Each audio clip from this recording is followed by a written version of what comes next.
some, what I consider to be some very worthwhile conservative causes. And then from there, jumped into what I consider to be even more important conservative causes.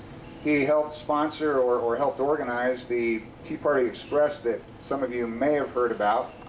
Depending upon what station you heard it on, there were 3 people or 1 million people that finally gathered in Washington, D.C. on the 12th of September.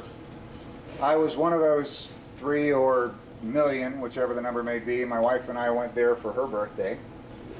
And so had an amazing time. There were actually a few more than 3, so if you get all your news from the New York Times or all your news from CNN, trust me, they filled the 75,000 spots that the fire department said had been allocated to them, and we're still backed all the way up to 8th Avenue, which is halfway to the White House from the Capitol.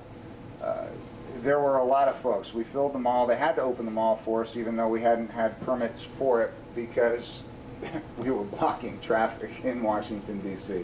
It was a really good time. There were some amazing people. There were a few signs that weren't toured, but the bottom line is there were a lot of patriots there, and I pray that the energy and the focus remains until the next elections. But a lot of that is the result of some really significant work that my good buddy Howard Kalugian put into it. Good for you, Howard. All right, Howard. Thank you, Spence.